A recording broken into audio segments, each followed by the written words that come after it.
I'm Trent, and this is Vision Preparedness.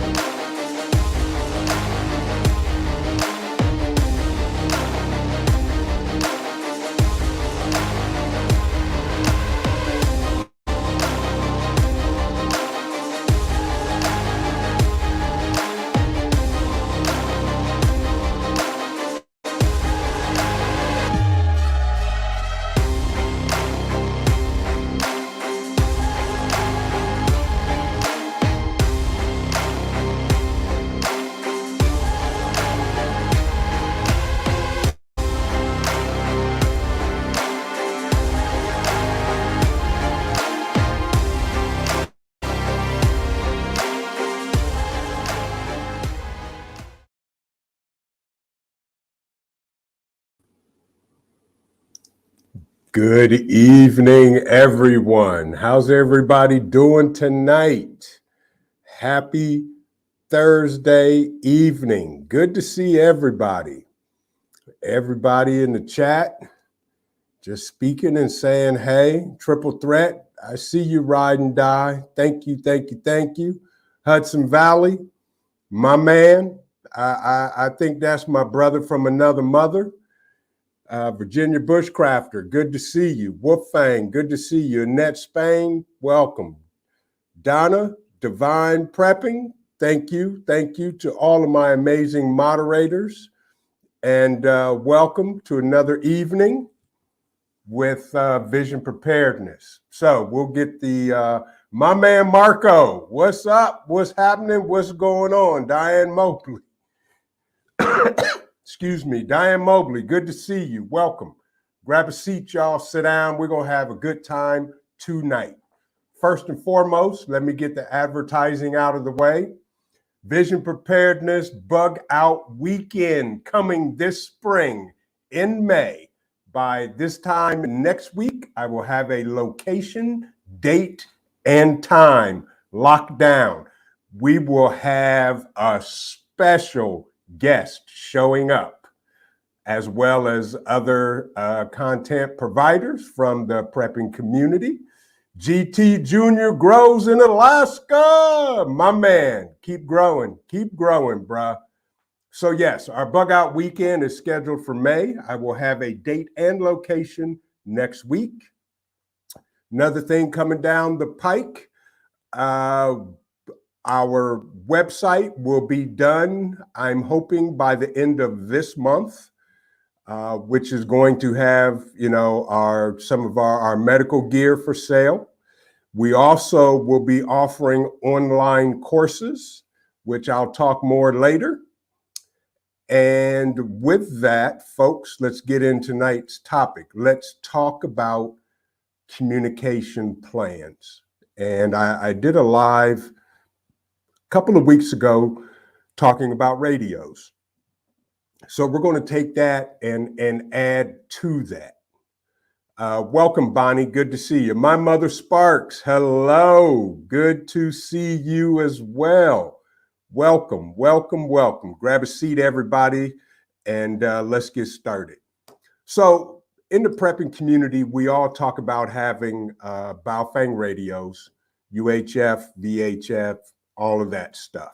So let's take a step back and talk about our communication plan. So within this first scenario, things are just chaotic, okay?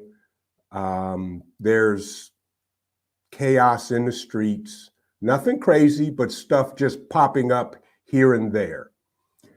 How are you going to communicate with your group, with your family, with your loved ones? So we're gonna build a foundation of a communication plan. And of course, in this day and age, our first line of communications are going to be our cell phone, okay? That's the first line.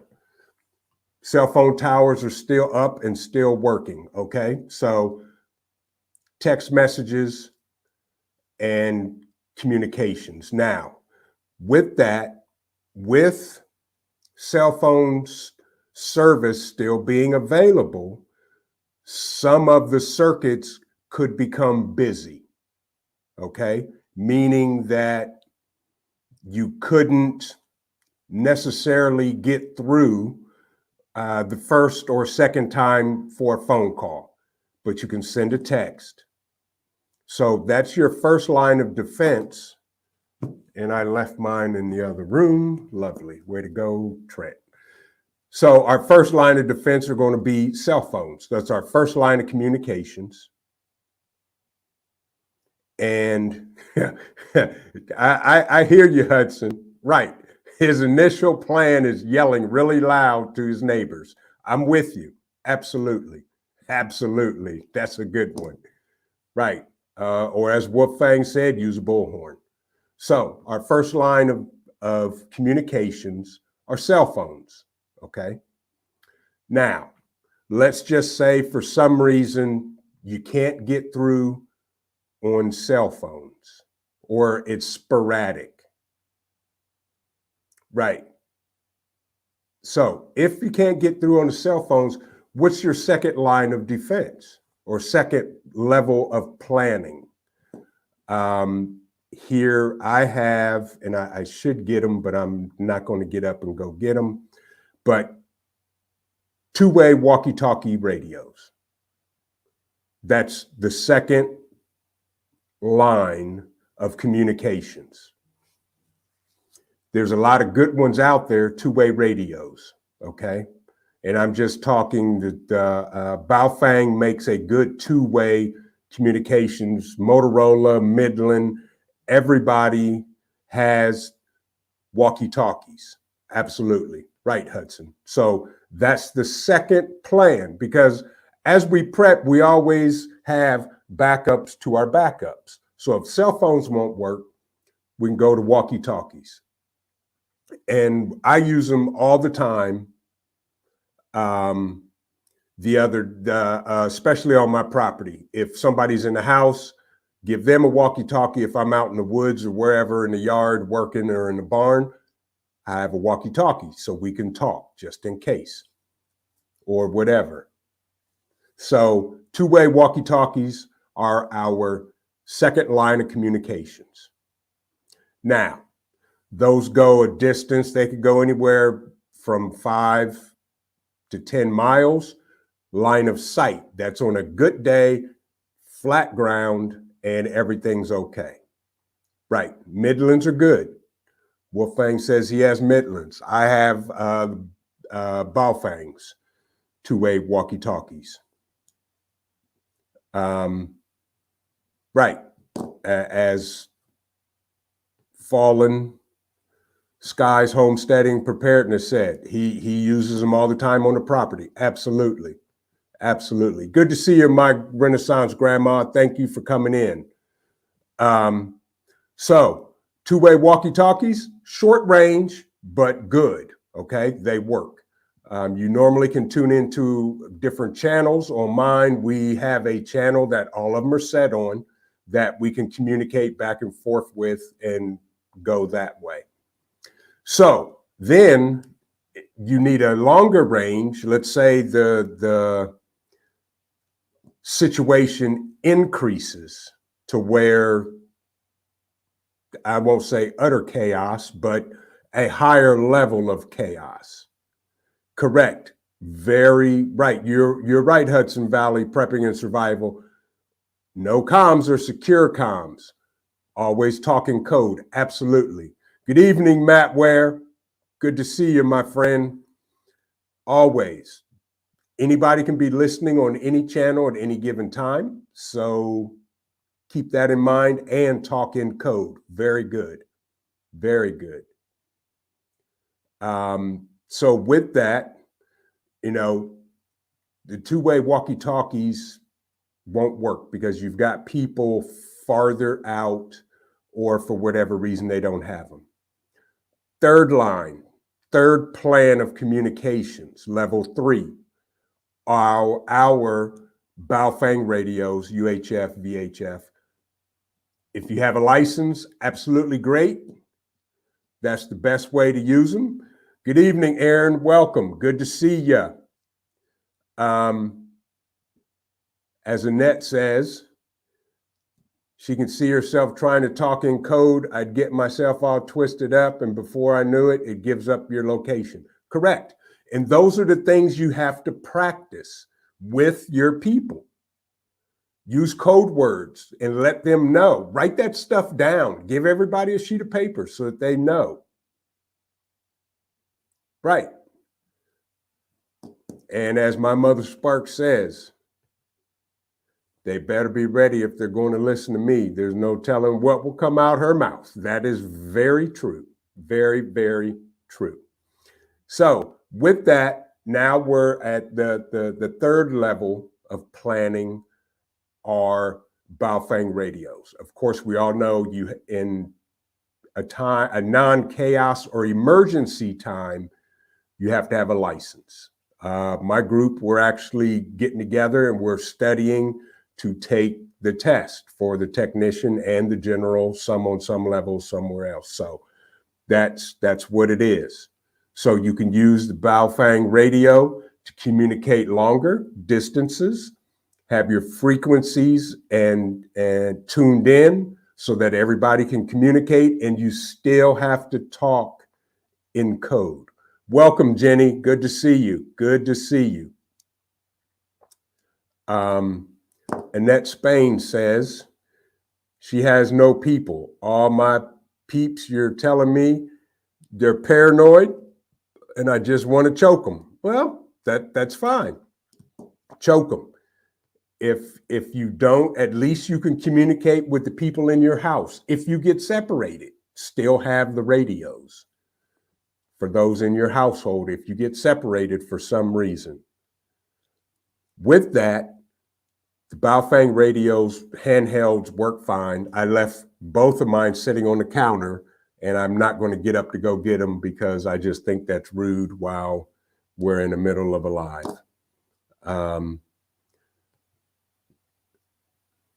Donna Divine Prepping. Chat keeps jumping. Midland, Baofeng radios, ham, UHF, VHF, smoke signals, of course, bullhorn. Well, bullhorns could give away locations too, so be careful with that. And talk in code when you're on them as well.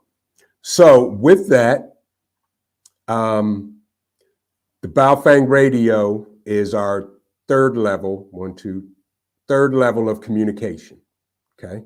Now, the extra level that I'm going to add to this is having a base station, UHF, VHF, ham radio, base station in your location with an antenna so that you can broadcast your signal and reach farther than the handhelds.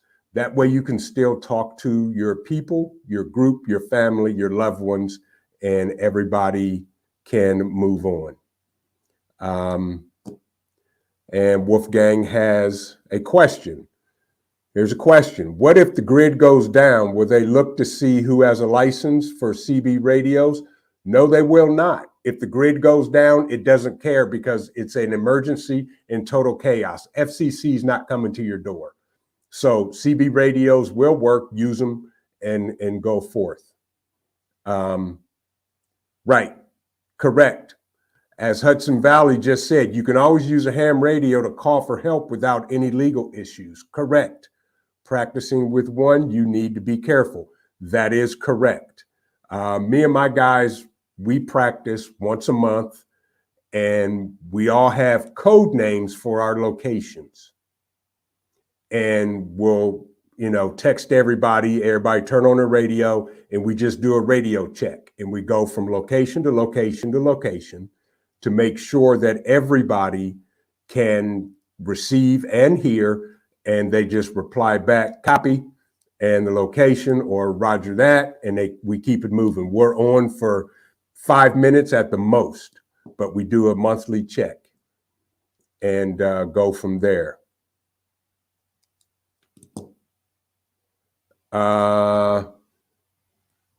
Fallen Sky said, for you believe that Baofeng Radio has a chip designed to be triangulated from China.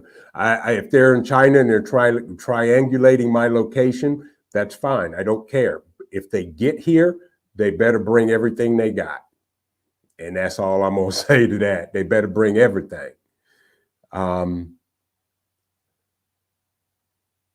So Annette is asking, let me ask you all, how bad do you guys think this is going to get? There's just so much info out there. I'll let the chat handle that. I'm going to kind of stay on topic. But yeah, in an emergency, grid down or chaos everywhere, use the radio, because the FCC, it won't matter. CBs and the ham radios, it doesn't matter. With that, a home base station. If you have a base station set up with an antenna, and the antenna is the key.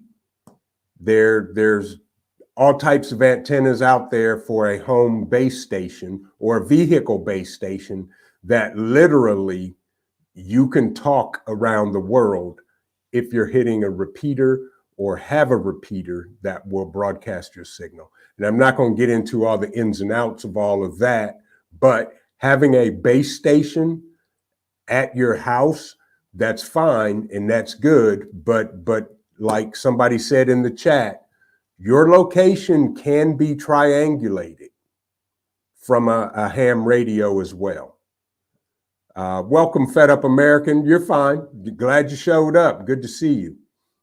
By the way, folks, do me a favor, hit that like button, subscribe if you're new, because we're going to put out a whole lot of content and a whole bunch of stuff for everybody. My Mother Sparks has a question here. And if I could quit, or was that Donna Devine? Donna Devine, Baofeng better than you say, what's a good starting entry ham? Either one of them are good. Both of them do the same job. I'm not brand agnostic, but I like Baofengs. They're inexpensive and they work. My man, if Matt's still in the chat, he is what I call my group, one of my group experts. And that you say our ocean is how I think the Chinese pronounce it. They're just as good. They all both operate on the same frequencies and have the same functionality. Wolfgang has a question here. Is the online course real for a license for ham radios? Yes. Yes, it is. Wolfgang will talk, because I'll share some information with you and it'll clear it up and you can act accordingly. Now, here's my guy in our group. I call him the expert. Antenna is key to any radio, regardless of make. Correct. You have to have a good antenna. And I wish I had pulled mine in, because I bought them in and set them down. And I have nothing with me. Lovely. As far as the first thing I did, when I got my Baofengs, I replaced the OEM little antennas that come with them with an Aubrey antenna. I have a mid-size antenna that's actually about that long. Then I have an extended antenna that's about 42 inches long. So Matt is absolutely dead on. Antenna is key to it. So, that's what you want to do. Right. And exactly. Matt even says factory antennas are not always great on handhelds. Correct. So do your research to get an alternative antenna to the factory antenna. I know my Mother Sparks. Yeah, now here she goes. She's always telling me what to do. See, yeah, don't tell me what to do. But yes, you want to get it good. I'll say aftermarket antenna. Get a good aftermarket antenna and replace it. With that, that is the key to any radio, and the use of the radio is the antenna. Okay. It's pretty amazing. The antenna's right, 18-inch whip antenna for handheld and a magnetic roof mount for on the road. Absolutely. Hudson Valley, you're absolutely right. You can get especially the magnetic roof mounts, that grounds it even better, and your signal will be just as good, if not better, than the OEM antenna. Because keep in mind, folks, if you're in a vehicle and you're trying to talk on a handheld radio, that vehicle and all the electronics in it will degrade your signal from your handheld. And we found that out during testing of our hams, to the point where I literally was using my 42-inch antenna, Aubrey antenna, and as soon as I stuck the radio outside of the vehicle, signal was absolutely crystal clear. Crystal clear. So, those are the things you have to test. That's why we talk about train and use your gear that you have. And with a base station, a ham base station in your house, you have to get a great antenna. And Matt explained that whole process to me about an antenna for a home base station and how it should be set up and things like that.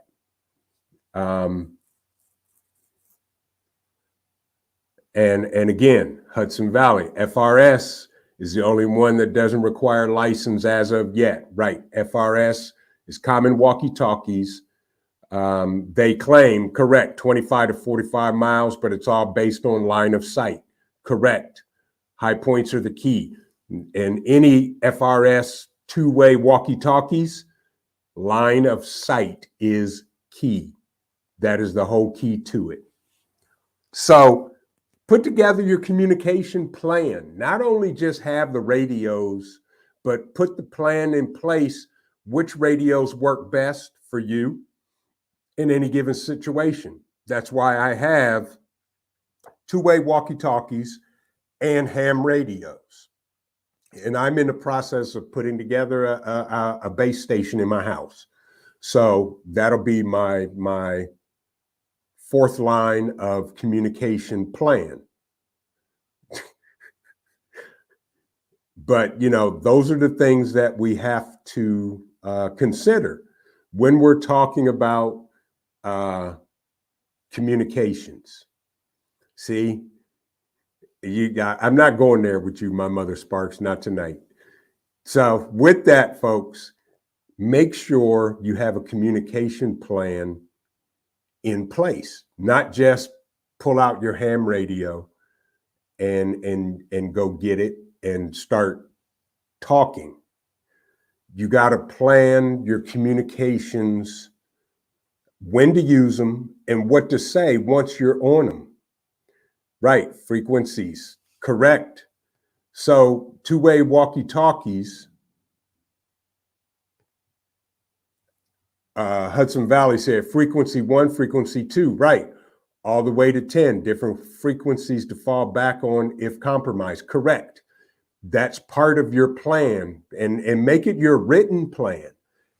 We have in my group, my guys here, we have frequencies. We have a main frequency, we have a backup frequency, and then we have an emergency frequency that all three of them we can communicate on, but we just have to know when to go to that frequency and why. And that goes for two-way walkie-talkies as well as ham radios. Ham radios, you have frequencies. Two-way walkie-talkies, you have channels. Diana Mobley, have a great evening. Thank you for coming by. Thank you for staying up this early in the morning. Appreciate you. Hit the like button if you haven't on your way out. Help support the algorithms, and we truly appreciate you joining in. So, let everybody know what frequencies that you guys are going to operate on. Put together your code words. Every person should have a code name for their location or their house or who it is. Correct. There you go. Redundancy when planning is vital. Right. Primary, auxiliary, contingency, and emergency. That's what PACE is. And it's vital. You got to have that there. Got to have that. And appreciate you, Mark. Appreciate you. Thanks for coming in. Have a great evening. And thanks for dropping by. So we got to have a plan for everything, folks, and have multiple plans. And that's why I wanted to talk tonight about a communication plan. Plan out what frequencies you're going to operate on. Plan out what channels you're going to operate on. Plan out the code words you're going to be using amongst your people that have the radios. And you can even make a list of the code words and give one to everybody. I hear you, my mother Sparks. So, make sure that's it. Right. It's a whole new language. Ham radios, line of sight repeaters. Right. It's a whole world within itself. I don't know everything about them, but I'm surrounding myself with people that do. That way I can learn and I can teach my people what to do. There you go, Wolfgang. Right. Like he just said, the snow owl has landed. Right. Got to use code words. Right. Whiskey Foxtrot. What is it? Is it the phonetic alphabet? Alpha Romeo, so forth and so on. Anyway, I'm not going down that tangent. Just make sure you guys have code words to use in your plan. So when you communicate, if somebody's listening, and I guarantee you somebody somewhere is listening, and because in a grid down situation, the majority of people with ham radios are going to be listening. They're going to be listening. Right, it's the phonetic alphabet. That's correct. Thank you, Hudson Valley. I couldn't think of the word. Right, the phonetic alphabet. And if you don't know what the phonetic alphabet is, right, Tango Zulu. Google it. Google the phonetic alphabet, and it'll give you the words for every letter in the alphabet. In the airline industry, the military, they use it. Delta, Bravo, Alpha, Tango, Whiskey, Zulu, yes. So with that, folks, write that stuff down because somebody is going to be listening, and they are listening to see who's talking, and if possible, will they give their location away? Yes, they can triangulate your location, but it's going to take them more time to triangulate your location versus just listening to a conversation. So with that, that's why we talk in code, which is the thing to do, no matter whether it's on a two-way walkie-talkie or a ham radio. Any open communications, even on cell phones. And because if you think they're not listening to cell phones, you're absolutely wrong. I know that for a fact, and I'll leave it at that. Thank you, my mother Sparks. There's a link right there to the phonetic alphabet. Thank you very much. So with that, folks, your communication plan, if you have just a ham radios, that's fine. But what happens if the person you're trying to communicate with is out of range, or you're out of range, then what? And those are the things we have to think about. What if somebody's compromised and they have to leave and go somewhere else? You know, how are you going to communicate that to them? Welcome, Prepper Nerd. Good to see you, my friend. Good to see you. You can be good sometimes, my mother Sparks. Yeah, I believe that wholeheartedly. So with that, folks, your line of communications or your communications plan has to become second nature, because it could go from, we have cell phone service, within 15 minutes, no cell phone service. The next 15 minutes, we've got nuclear attack. Now what? So it's critical in those very first minutes that you're allowed to communicate or can communicate, no matter what it is, whether it's a cell phone, two-way radio, landline, or ham radio. Get your message out to your friends and family as quickly as possible to let them know what to do. That's it. Right. And like Wolfgang said, learn your own code that somebody else can't read. That's absolutely correct. If they hear me talk about whatever, they won't know what I'm saying. So, you know, it is a scary thought, Jojo. It is a scary thought, but if it happens, we're prepared. But you got to be able to get your message out as quickly and as important and as much information as you can in that very first message, because that may be the only message you're able to get out.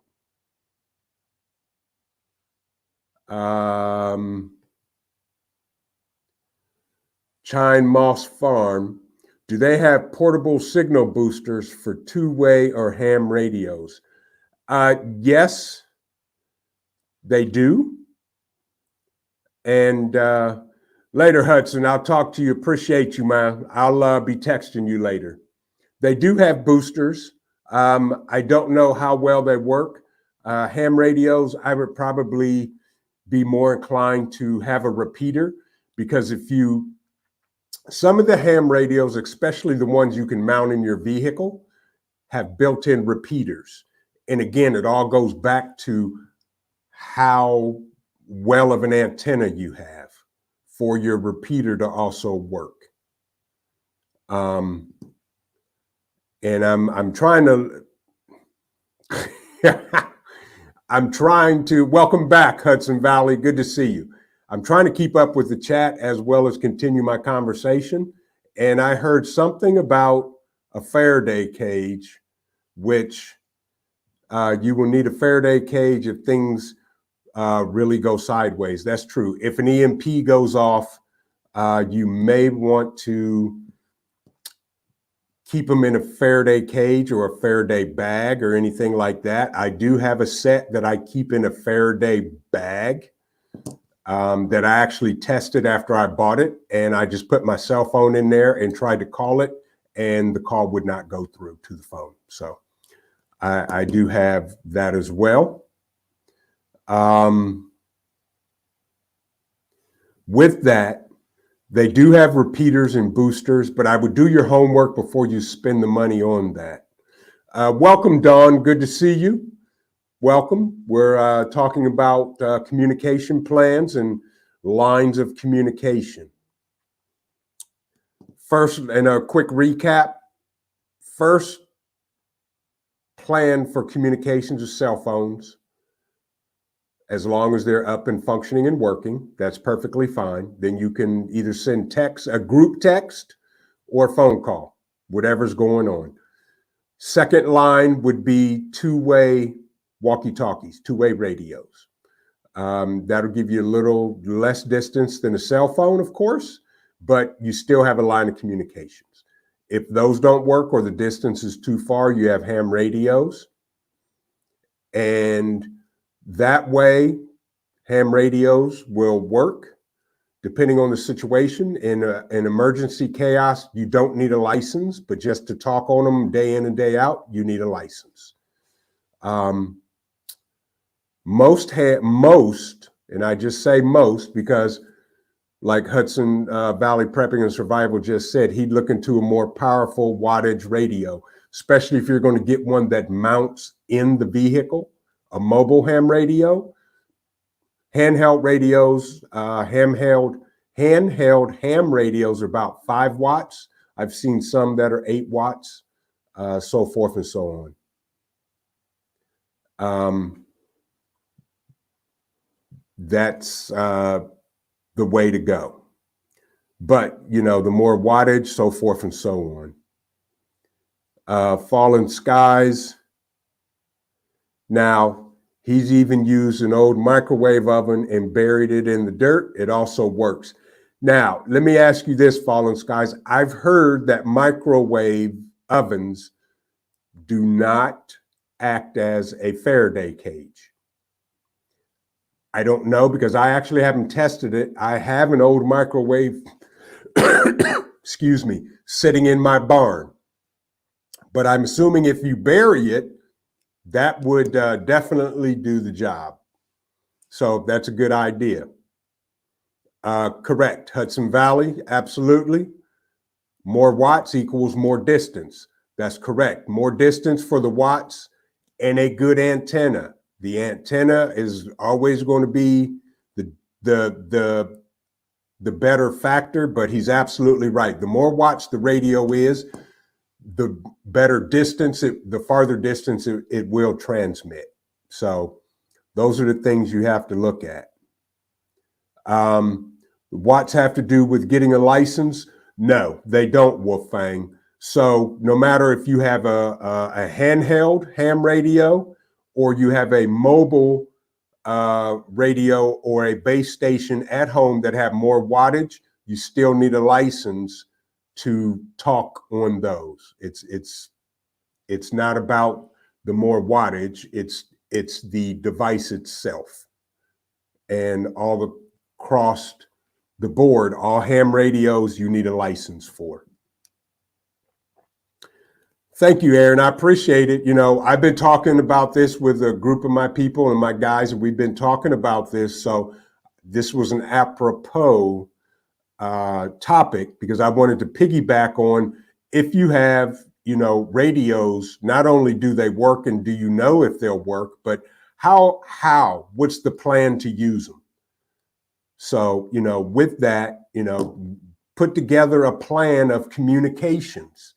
And the more severe the circumstances should dictate which type of communications you're using.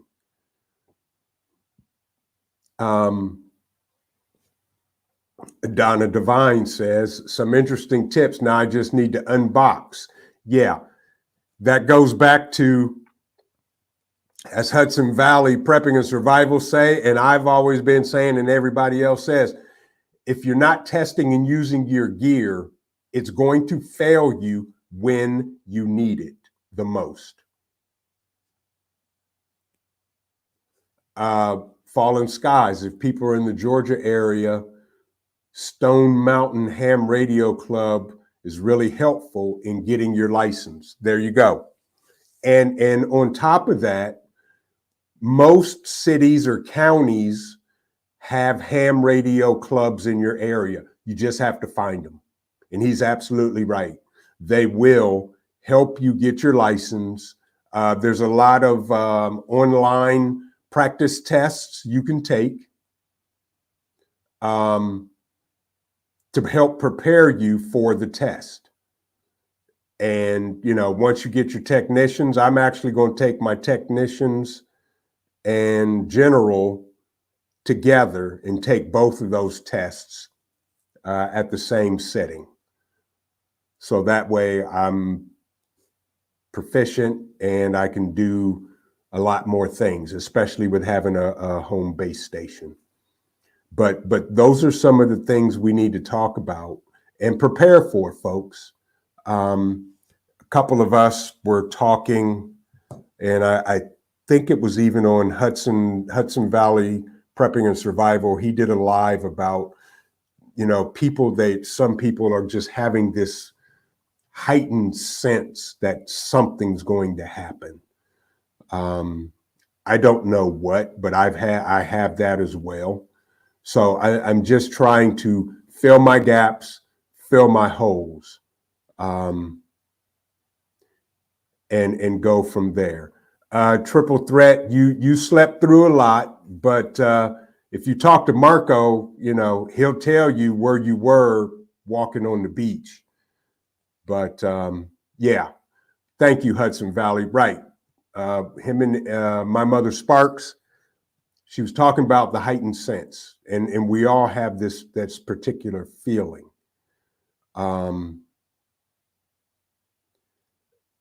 And that something's going to happen.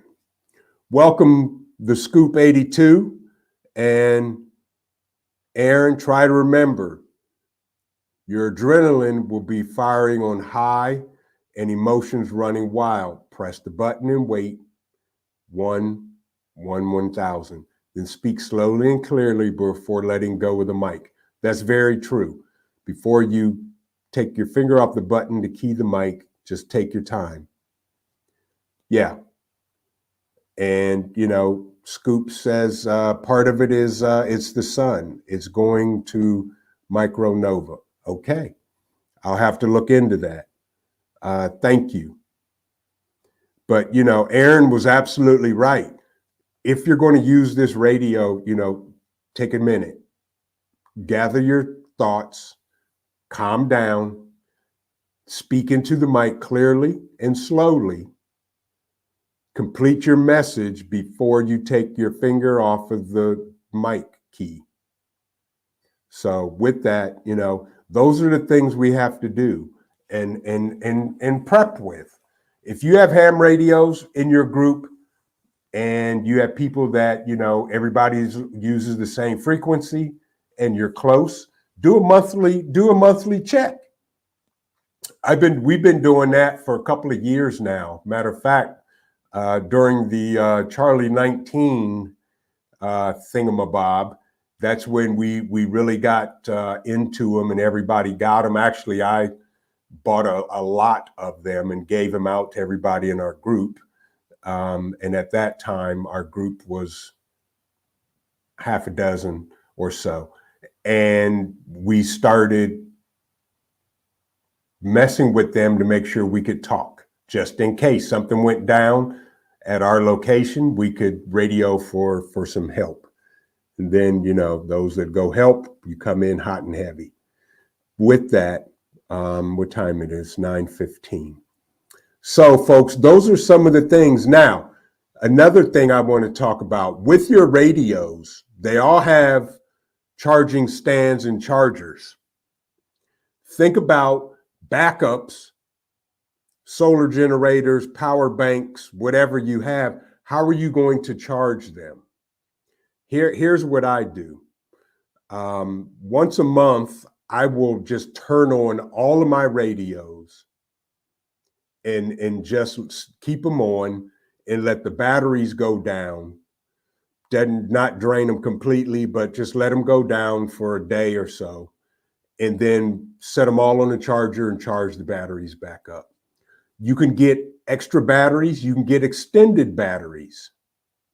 Have a good night, CMS Ladybug. Appreciate you. You are more than welcome. Thank you for coming. Let the batteries charge down, charge them back up. If you have extra batteries, get extra batteries. But think about also, how are you going to charge your batteries? How are you going to charge the device? And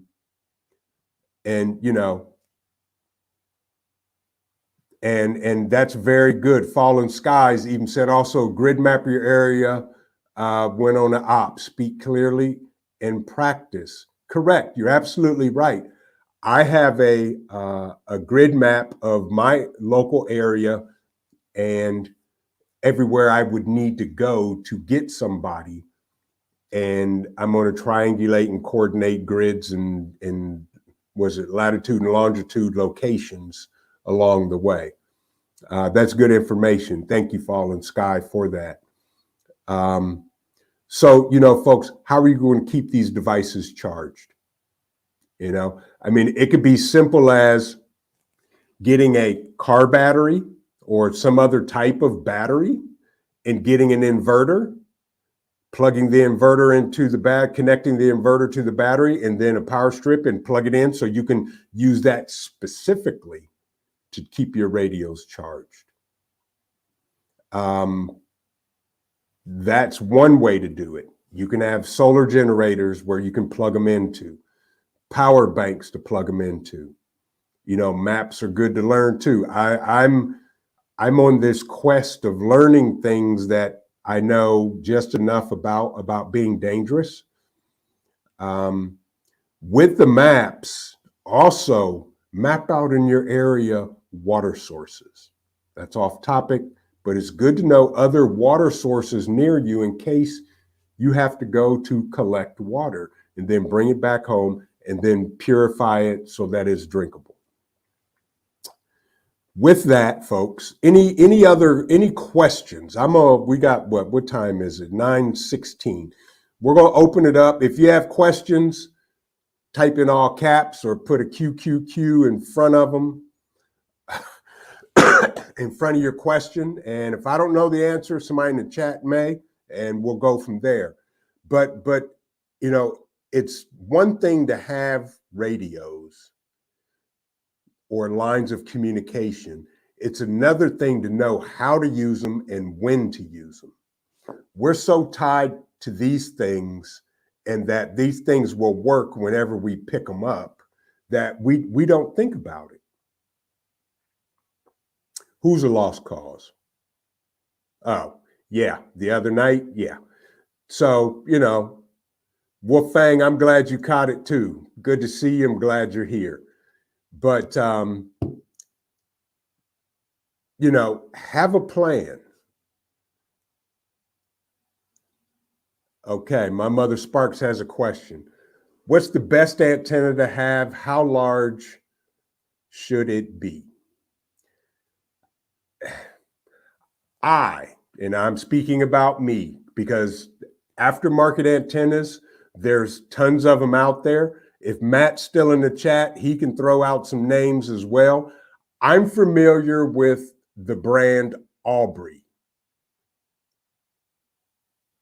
And for me, everything I've done my research on Aubrey antennas, they're very good. They're military grade radios. I have one that is 12 inches. And then I have another one, a larger one that's 42 inches. But do your research on the antennas, and that is the best. I know Aubrey. Aubrey's work well. The ones that I have work very well. Does size wide? I don't know. Ask her. That's what she said. She said size matters. Yeah. So here's the thing with antennas.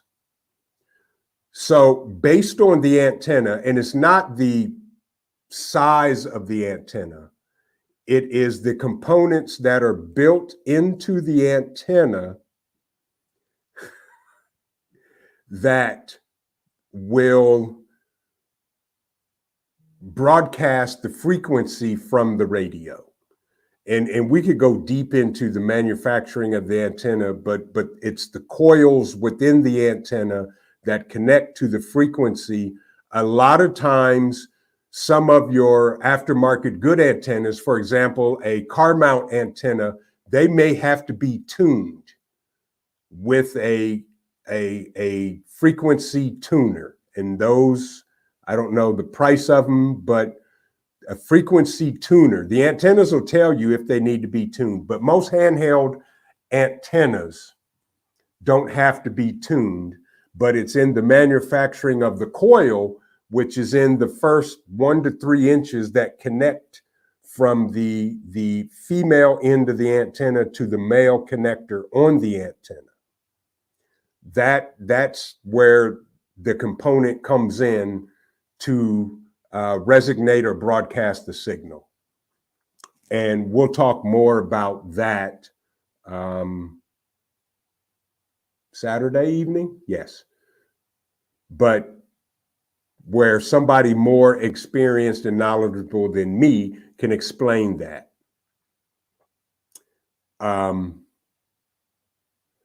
Her other question is a base station better or mobile? So when you say mobile, my mother Sparks, are you talking a handheld? Because there is a mobile radio that like mounts in your vehicle. A mobile radio in your vehicle is better than a handheld. So you have the handheld radio, then you have a mobile mount radio in your car that has its own external antenna, and then you have a home base station. Home base station is going to be king because the antenna can be 20, 30, 40, 50 feet, however long you want it. Anything portable. Okay, the handheld is the lowest level. You have a mobile radio, just like your car radio, that mounts in the car that has its separate own antenna, which is better than a handheld. Then your base station would be the king of the crop. So there you go. With that, yes, very clear. You do have to be clear with me because I will not get sucked into your shenanigans tonight.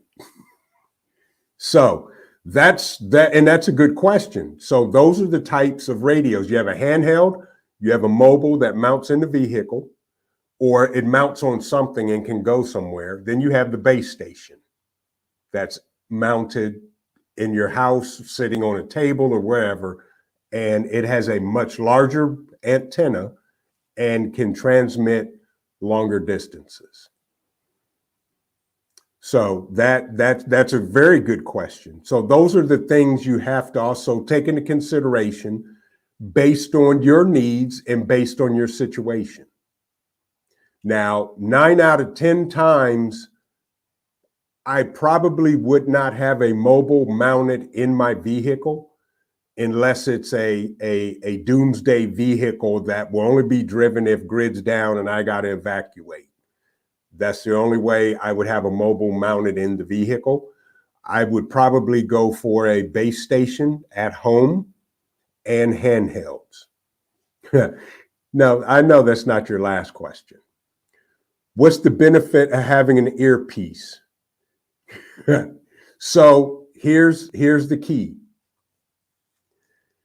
An earpiece just keeps you from holding the radio, plain and simple. I don't care what kind of earpiece you have. If you have your radio and you have an external mic attached to it that you key to it and talk, that's fine. I personally have the voice activated microphones that you see the military use. It goes around your neck, and then you just have a earpiece that goes in your ear, and you have some type of way to key the microphone, and you just talk. You're not talking into anything, you're just talking normal, and from the vibration of your throat and vocal cords, it picks it up and transmits it across. The earpiece is basically just for listening to the other person on the other end of the radio. I prefer those. I'd rather do that than hold and key a mic. But that is my preference. Test them both and go from there. So, you know, that's a good question as well. You know, she said, you know, what's the benefit of having an earpiece? That's what I see. That way, if you have an earpiece, you can listen without having to turn your radio up. That way, the communication coming back across it is not broadcasted, especially if you're in a place of hiding and you're talking to somebody. You can listen to them in your ear while you're also being somewhat stealth. How you doing, Red Scout? Good to see you.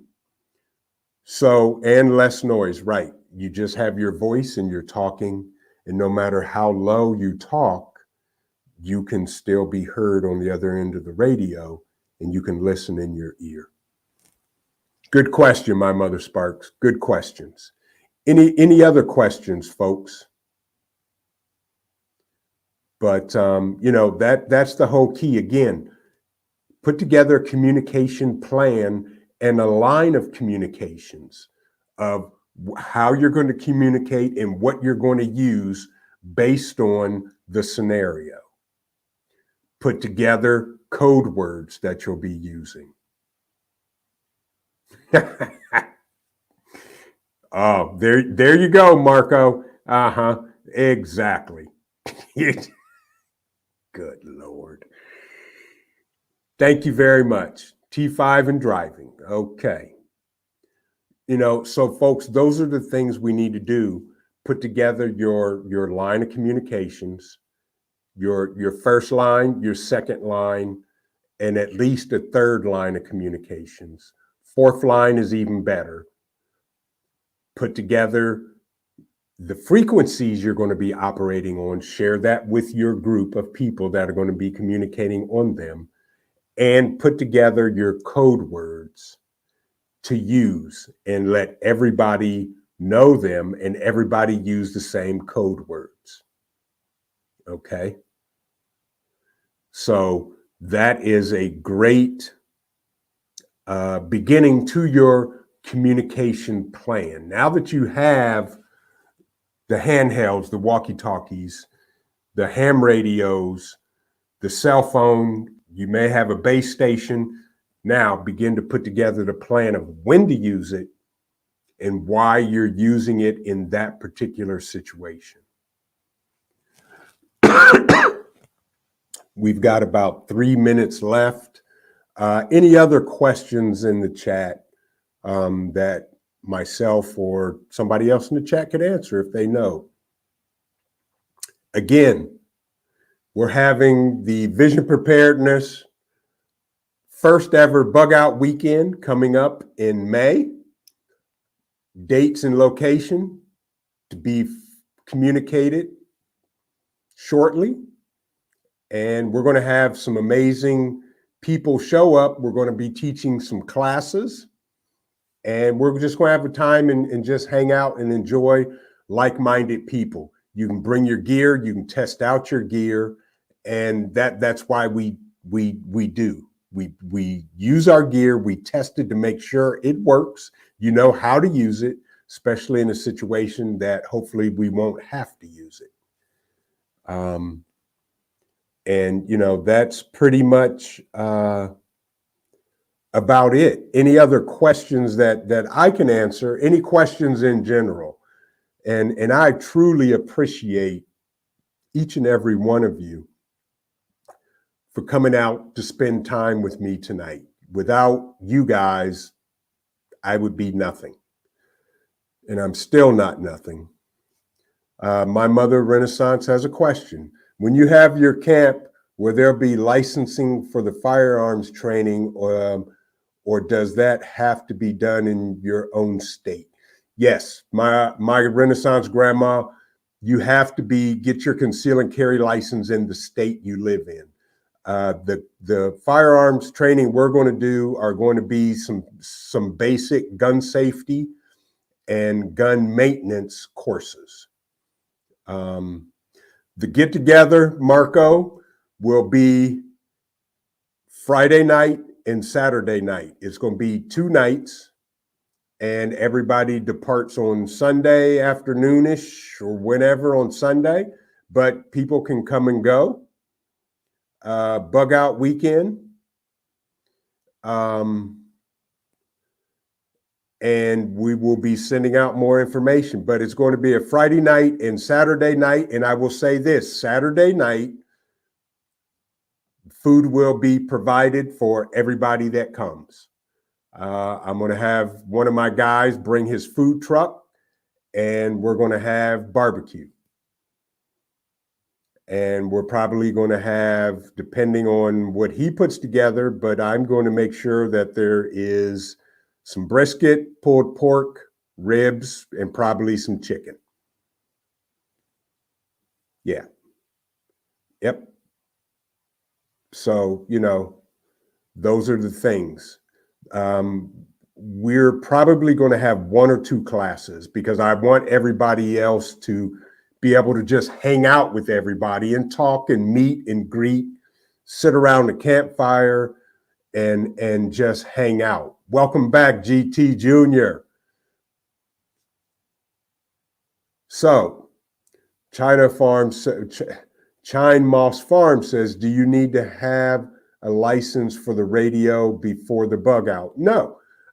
Depending on if it's your ham radio, no, you can just bring your radio and we'll be going over some basic stuff that you can take back and practice and use. No, but if you want to bring your radio, you can bring it and you can ask questions and you'll be able to identify people within my immediate circle and my group because they will all be wearing something similar. Everybody will have on the same stuff. You can ask us a question at any given time. Virginia Bushcrafter's question is, will it be a state park or private property? That is a very good question. I prefer private property, and that's what I'm looking into. And if that falls through, we may end up at a state park, but I'm counting on private property for sure. Milk bones, if that's what you have, Wolfgang, you got to bring your own milk bones. But to answer your question, Virginia Bushcrafter, I'm really, really, really, really trying hard to use private property. That way we're more free in what we can do there. And if we get the okay from the property owners, then that will be what's happening. Marco's question is, what kind of accommodations should people expect? The accommodations are what you bring. If you're camping out, you're going to need to bring camping out stuff. If you have a trailer, you can bring your trailer. You can sleep in it. If you have a camper, you can bring your camper. If you want to sleep in your car, you can sleep in your car. If you want to sleep under the stars in a sleeping bag, bring a sleeping bag. Things like that. So, bring everything you need to survive outdoors for 2 nights. Yes, my Renaissance grandma, yes, it's going to be in May. I'm desperately hoping to lock down a date in May, but we're shooting for May. So those are the kind of things, that's when it's going to be in May. And camping, whether you sleep in your car, if you have a camper you want to pull on the back of your vehicle, you're fine. If you want to just find a nearby hotel and sleep there and just come during the day, you're fine to do that as well. The whole key is for everybody to get together and meet and greet. And once I begin registration, you can register by your YouTube name. That's what I want everybody to do, because you're going to get the little sticker that says, hello, my name is my Renaissance grandma. And if you want to write your real name on there, that's fine too. Yes, Virginia Bushcrafter, to answer your question, that is the plan. I'm with you. I like sleeping 3 feet away from the fire too. So yes, open fire, wherever we go, that's going to be available. Marco is asking about showers, bathrooms, water, electricity. Showers, I cannot guarantee. Bathrooms, I cannot guarantee, but I will say this. If it is on private property, we meaning at the folks Vision Preparedness, we will make sure that there is at least a porta potty available. Electricity, if we're in the middle of nowhere, bring your solar generators. I can't guarantee we'll have electricity. If we end up at a state park, that state park possibly may have electricity. I'm not sure. Hello, Bougie Prepper. Good to see you. Good to see you. Hello, Audrey. Good to see you as well. Marco, I can't guarantee you're going to have a shower. So bring your portable shower and hot water with you. If y'all have that gear, bring it. Test it out. But yes, Virginia Bushcrafter, my only prerequisite is campfires. I'm with you. I'm going to have a campfire regardless. So, any other questions? And this, we're talking right now about the bug out weekend in May. I'm really trying to have it on private property. And if I can get the location, excuse me, that I'm shooting for, not only is it going to be private property, but we will have electricity, bathrooms, shower, and open fires. The only thing we will not be able to do is train with live fire weapons. So, you know, those are the things that will be available.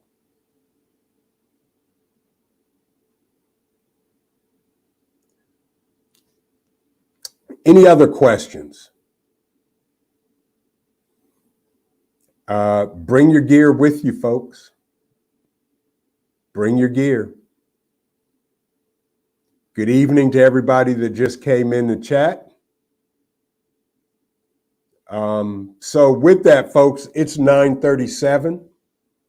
Any other last minute questions? Stay tuned. I'll be putting out more information about the bug out weekend. And of course, everybody will know everything is free. All the classes will be free. And again, as I said, Saturday night, food will be provided for you. You don't have to eat it, but it will be available for everybody to partake. My Renaissance grandma. I'm very needy. She needs self-defense. Learn to use a firearm safely. Learn to use a fire stick. Stop the bleed. I can say this, my Renaissance grandma, all three of those topics you will learn at this bug out weekend. At that bug out weekend in May, all three of those topics will be discussed, demonstrated, and there may be even some surprises for those that all show up. Can't give away everything, but I'm working on some stuff that everybody will be happy for and good for. Thank you, Wolfgang. I appreciate it. But yes, my Renaissance grandma, we will be talking about those discussions and covering those very topics that you're talking about. So with that, folks, if there are not any other questions, good to see you, Armageddon Preparedness. Glad you joined us. With that, folks, I want to thank each and every one of you for joining me, because without you, you know, I wouldn't be able to share what I know and learn from everybody in the chat. And I appreciate everybody.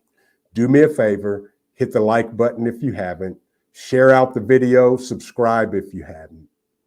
And with that, folks, remember this, keep prepping, because your family depends on you and it depends on your life. God bless everybody. Everybody have a safe and amazing evening. Have an amazing tomorrow and have an even more amazing weekend. This is Vision Preparedness, and I'll be seeing you soon.